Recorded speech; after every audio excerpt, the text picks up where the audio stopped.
அஸ்ஸலாமு அலைக்கும். இன்றைக்கி நம்ம லஞ்சுக்கு ப்ரொக்கோலி தான் எடுத்து வச்சுருக்கேன். அப்போ ப்ரொக்கோலியும் கேரட்டும் வச்சுட்டு எக் ஃப்ரைட் ரைஸ் பண்ணிடலாம் அப்படின்ட்டு தான் நான் இப்போ ரெடி பண்ணிக்கிட்டு இருக்கேன். ப்ரொக்கோலியை க்ளீன் பண்ணிவிட்டு கொஞ்சம் நேரம் வெந்நீரில் நான் எப்பொழுதுமே போட்டு எடுத்துக்கிடுவேன். எடுத்துக்கிட்டு இனி காயெல்லாம் கட் பண்ணி எடுத்துக்கிடுவேன். ப்ரொக்கோலி கேரட் வந்து சீவி எடுத்துக்கிடுங்க.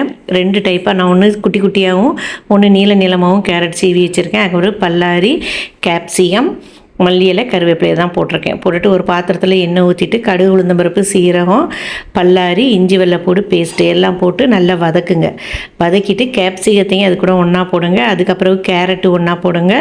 போட்டுட்டு இது நல்லா வதங்கினதுக்கு அப்புறம் நம்ம கட் பண்ணி வச்சுருக்க ப்ரொக்கோலியை எடுத்துகிட்டு அதையும் அது கூட ஒன்றா போடுங்க. கருவேப்பிலையும் ஒன்றா போடுங்க. போட்டுட்டு தேவையான அளவு உப்பு போட்டுட்டு நல்லா காய் வேகிறதுக்கு வதக்கி விடுங்க.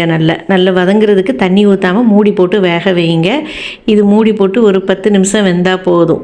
ஏன்னா காயெல்லாம் கொஞ்சம் குழஞ்சது தான் இருந்ததுன்னா பிள்ளைங்களால் அதை எடுத்து தூர போட முடியாது. ஏன்னா சோறோடையே வச்சு சாப்பிட்ருவாங்க. அவங்களுக்கு சவைக்கிறதுக்கும் ஈஸியாக இருக்கும். நான் அதனால் எப்பொழுதுமே இதை தான் நான் ஃபாலோ பண்ணுறது. அப்போ இது எல்லாம் நல்லா வதங்கினதுக்கு அப்புறம் நம்ம என்ன செய்யணும், நம்ம சோறு வந்து நான் தனியாக தான் நான் எப்பொழுதுமே வடித்து வச்சுருப்பேன்.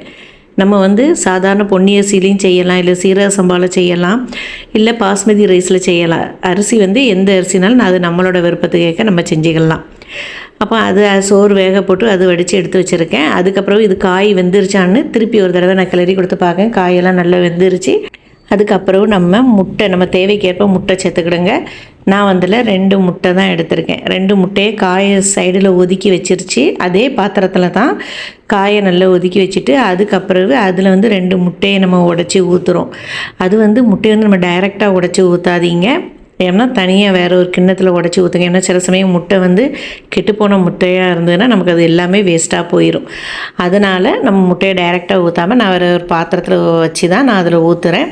இதுக்கிடையில் ஒரு பிஞ்சு மஞ்சள் தூளையும் அதில் சேர்த்துட்டு இப்படி மாதிரி முட்டையை உடச்சி ஊற்றிக்கிடுங்க. ஊற்றிட்டு முட்டைக்கு மேலே உப்பு, மிளகு, சீரக பொடி இது எல்லாம் ஒன்றா சேர்த்து நல்லா கிளறி கொடுங்க. தீயை மீடியத்தில் வச்சுக்கிடுங்க. ஃப்ளேமை வச்சுட்டு நல்ல எல்லா காயோடையும் சேர்த்து முட்டையை நல்லா மிக்ஸ் பண்ணி கிண்டி கிளறி கொடுத்துட்டு அதுக்கப்புறம் நம்ம வடித்து வச்சுருக்க சோறு இருக்குல்ல, அந்த சோறு, கொஞ்சம் துருவின கேரட்டு, மல்லி இலை, அதுக்கு மேலேயும் கொஞ்சம் மிளகு, சீரக பொடி இதையும் போட்டுட்டு நல்லா மிக்ஸ் பண்ணி நல்லா கிண்டி கிளறி கொடுங்க. கிளறி கொடுத்தா broccoli egg fried rice ready ஆகிரும்.